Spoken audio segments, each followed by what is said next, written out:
ખેડા જિલ્લા મધ્યસ્થ સહકારી બેંક ખાતે એઆઈ ફોર એગ્રીકલ્ચર પ્રાથમિક સેમિનાર યોજાયો।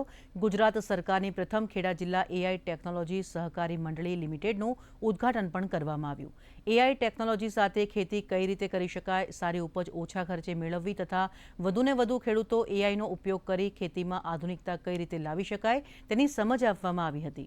આ તકે સાંસદ દેવુસિંહ ચૌહાણ, ગુજરાત પ્રદેશ ભાજપ મહામંત્રી અજય બ્રહ્મભટ્ટ, કેડીસીસીના બેંકના ચેરમેન તેજસભાઈ પટેલ સહિત અગ્રણીઓ, સહકારી મંડળીના સભ્યો હાજર રહ્યા હતા।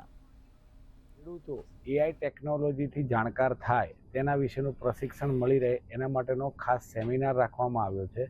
આજના આ કાર્યક્રમમાં ઉદ્ઘાટન બાદ ખેડા જિલ્લાની અંદર સમાવિષ્ટ દરેક સેવા મંડળીઓમાં ઇન્ટેલ કંપનીની મદદથી અમો દરેક સેવા મંડળીમાં જઈ ખેડૂતોને એઆઈ વિશેનું નોલેજ આપશું, જે એઆઈ ખેડૂતોને કઈ રીતે મદદરૂપ થઈ શકે એનું નોલેજ આપશું, એના સેમિનારો કરશું। એ રીતનું એક આખા ખેડા જિલ્લાના સાંકળીને કાર્યક્રમ કરવા માટેનો આજે ઓપનિંગ કાર્યક્રમ રાખ્યો છે।